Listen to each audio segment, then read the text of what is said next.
Pan কার্ডধারীদের জন্য সুখবর। আপনি যদি এখনও আধার কার্ডের সঙ্গে প্যান কার্ড লিঙ্ক না করে থাকেন, তবে 31শে মার্চ 2024 পর্যন্ত এটি লিঙ্ক করতে পারবেন।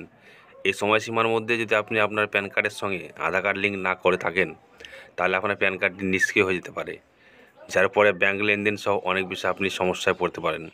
তো কী বলা আছে বিস্তারিত জানাবো। আধারের সাথে প্যান লিঙ্ক করতে আপনাকে 1000 টাকা দিতে হবে। প্যান ও আধারের লিঙ্ক না করলে লেনদেনের সমস্যা হবে। প্যান ছাড়া একবার আপনি ব্যাঙ্ক থেকে 5000 টাকা বেশি তুলতে পারবেন না। যদি নতুন ডেবিট বা ক্রেডিট কার্ড বানাতে হয়, তাহলে তা তৈরি করতে পারবেন না। এছাড়া প্যান, টিডিএস বা টিসিএস ছাড়াও রাজ্য ছাড়ার ক্ষেত্রে আপনাকে আরও বেশি কর দিতে হবে। তো আপনারা বুঝতে পারছেন, প্যান কার্ডের সঙ্গে আধার কার্ড লিঙ্ক বাধ্যতামূলক করতেই হবে।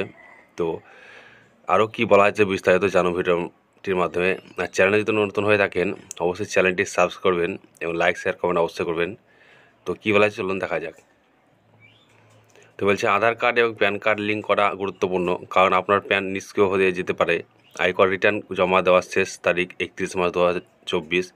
যদি আপনি রিটার্ন দাখিল না করে থাকেন, তবে এটা জেনে রাখা ভালো যে আয়কর রিটার্ন ফাইল করার জন্য Aadhaar card, PAN card link করা প্রয়োজন। এছাড়াও bank statement, basic documents, deduction, ক্লেমের সার্টিফিকেট, জীবন বিমা থাকলে তার সার্টিফিকেট লাগবে।